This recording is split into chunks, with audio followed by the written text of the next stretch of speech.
बिस्मिल्लाहिर्रहमानिर्रहीम। अस्सलामु अलैकुम नाज़रीन करामी, सऊदी अरब में जिद्दत लाने की कोशिश करने वाले मोहम्मद बिन सलमान इमाम मेहदी अलैहिस्सलाम की आमद से क्यों खौफज़दा हैं? मोहम्मद बिन सलमान जिस तरह से सऊदी अरब को तब्दील कर रहे हैं वो ऐन अहादीस के मुताबिक है, जिनमें सऊदी अरब के हवाले से इंतहाई अहम अहादीस शामिल हैं। सवाल ये है कि कर्ब क़यामत में अरब के बादशाह किन किन कवानीन को तोड़ेंगे, बादशाहत के नाम पर कौन कौन से शहजादे आपस में लड़ेंगे और इस्लामी रवायत के मुताबिक ये सब कुछ कैसे और क्यों कर मुमकिन होगा। आज मैं आपको अरब के बदलते खित्ते के हालात और क़यामत की निशानियों का अरब के खित्ते के साथ ताल्लुक़ बताने की कोशिश करूँगी।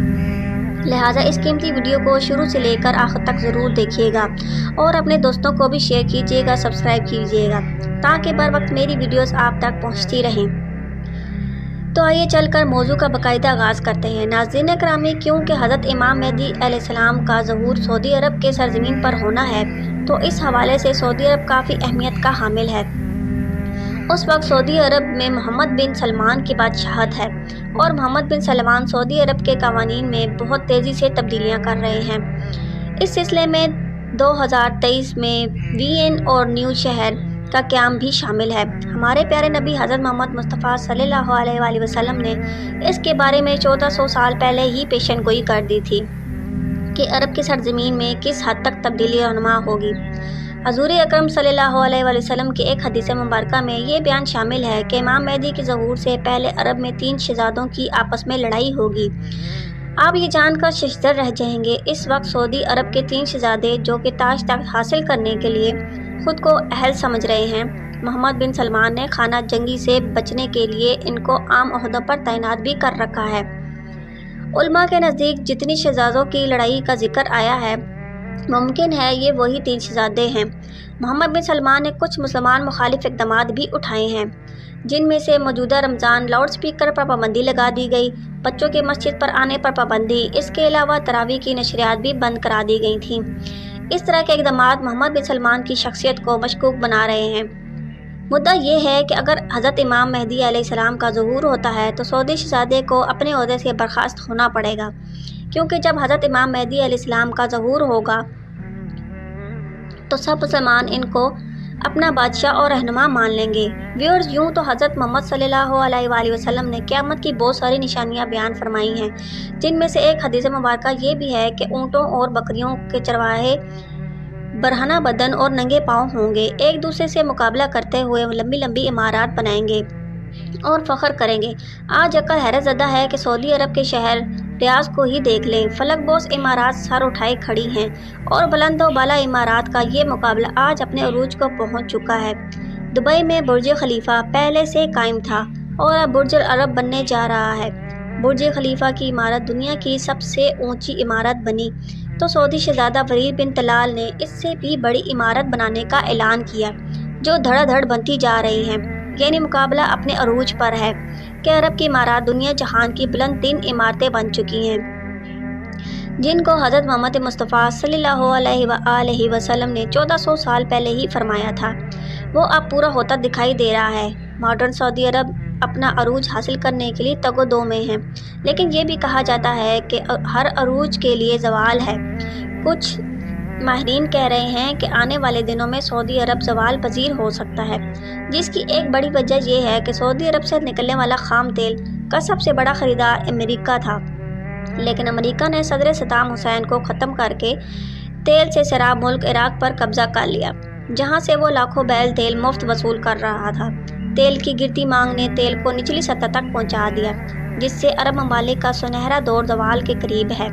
मगर यहाँ सवाल ये पैदा होता है कि ज़वाल के बाद क्या होगा। व्यूअर्स, अब ज़रा दूसरा रुख भी देख लीजिए।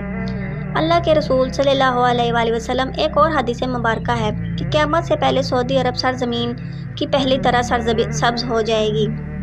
कौन सोच सकता था कि अरब की सरज़मीन एक बार फिर से लहलहा उठेगी। जदीद टेक्नोलॉजी के पेश नज़र पूरी दुनिया में ग्लोबल वार्मिंग और मौसमियाती तब्दीलियाँ रुनुमा हो रही हैं।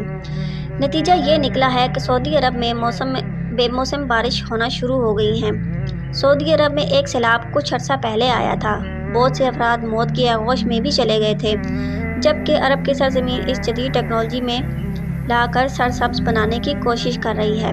اب وہ قدرتی موسم کی وجہ سے بھی سرسبز بن رہی ہیں۔ سعودی عرب گندم میں پہلے ہی خود کفیل ہو چکا ہے۔ اب وہاں بارشوں کی وجہ سے پہاڑوں پر سبز اگنا شروع ہو گیا ہے۔ بارشوں کی وجہ سے آخرکار حکومت کو ڈیم بنانا ہوں گے جس سے پانی کی نہر نکلے گی اور ہریالی ہوگی، اور یوں پیشن گوئی بھی اپنے تکمیل کے مراحل تک پہنچ جائے گی۔ ہمارے رسول کریم صلی اللہ علیہ وسلم نے فرمایا تھا، اسے ہم اپنی آنکھوں سے پورا ہوتا دیکھ رہے ہیں۔ اگر حدیث پر غور کریں گے تو مشرق وسطیٰ کے زوال کا آغاز شام سے شروع ہوا۔ شاید عرب حکمران اس سے لاتعلق بنے رہے ہیں۔ اس سے متعلق احادیث مبارک میں ارشاد ہے، رسول کریم صلی اللہ علیہ وآلہ وسلم نے ارشاد فرمایا، جب اہل شام تباہی اور بربادی کا شکار ہو جائیں گے تو پھر تم میں سے کوئی خیر باقی نہیں رہے گی۔ یہ واضح ہے کہ اس حدیث مبارکہ کی روح سے شام اور اہل شام سے امت مسلمہ کا مستقبل وابستہ ہے۔ اگر ملک شام اسی طرح تباہ و برباد ہوتا رہا تو پوری امت مسلمہ کی خیر نہیں ہوگی۔ مسلم سکالر کی تحقیق کے مطابق ملک شام 90% تک تباہ ہو چکا ہے اور صرف 10% باقی ہے، یعنی کہ موجودہ حالات گویا کہ نبی کریم صلی اللہ علیہ وسلم کے ایک اور پیشن گوئی کی علامات ظاہر ہو رہی ہیں یا ہو چکی ہیں۔ ناظرین، خیال رہے کہ ملک شام کے متعلق اسرائیل، روس، ایران اور امریکہ ممالک میں جو بھی جھوٹے بہانے بنائے، ان سب کا اصل ٹارگٹ جزیرۃ العرب ہے، کیونکہ کفار کا عقیدہ ہے کہ دجال مسیح ہے۔ اس وجہ سے دجال کا استقبال کا انتظام کر رہے ہیں، کیونکہ ملک شام اور یہود نصاری قبضہ کرنا چاہتے ہیں، کیونکہ یہ حضرت امام مہدی کے ظہور سے پہلے ہو کر ہی رہے گا۔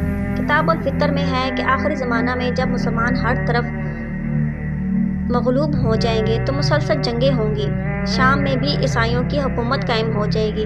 سعودی عرب میں ہر طرف خانہ کشی اور کفار کے مظالم بڑھ جائیں گے۔ امت آپس میں خانہ جنگی کا شکار ہو جائیں گی، اور عرب خلیجی ممالک، سعودی عرب وغیرہ میں بھی مسلمانوں کی شان و شوکت والی حکومت نہیں رہے گی۔ خیبر، جو کہ سعودی عرب کا چھوٹا سا شہر ہے اور مدینہ منورہ کے 170 کلومیٹر کے فاصلے پر واقع ہے، اس کے قریب تر یہود اور نصاری پہنچ جائیں گے۔ مسلمان مدینہ منورہ میں پہنچ جائیں گے اور اس وقت حضرت مہدی علیہ السلام کا مدینہ منورہ میں ہوں گے۔ دوسری طرف دریائے تبریہ بھی تیزی سے خشک ہو رہا ہے، جو کہ حضرت امام مہدی علیہ السلام کے ظہور سے قبل خشک ہو جائے گا۔ جب مشرق وسطیٰ کے حالات کو، خصوصاً مسلمانوں کے حالات کو دیکھا جائے تو صاف صاف نظر آتا ہے کہ دنیا ہولناکیوں کی جانب بڑھ رہی ہے۔ حتیٰ کہ فرانس بھی عالمی جنگ کی بات کر چکا ہے۔ مگر کیا آپ جانتے ہیں کہ عالمی جنگ کا مرکز کون سا خطہ ہوگا؟ صاف نظر آ رہا ہے کہ مشرق وسطیٰ ہی متوقع ہے اور غزہ ہند ہو کر ہی رہے گا۔ یہاں بھی انڈیا اور پاکستان کی رنجشیں اور اب تک ہونے والے حالات سے لگتا ہے کہ غزوہ ہند کی طرف بڑھ ویورز، آنے والے ادوار بہت ہی پرخطر نظر آ رہے ہیں، اور اس کے متعلق نبی کریم صلی اللہ علیہ وسلم نے فرمایا، میری امت پر ایک ایسا دور آئے گا جس میں فتنے ایسے تیزی سے آئیں گے جیسے تسبیح ٹوٹ جانے سے تسبیح کے دانے تیزی سے زمین کی طرف آتے ہیں۔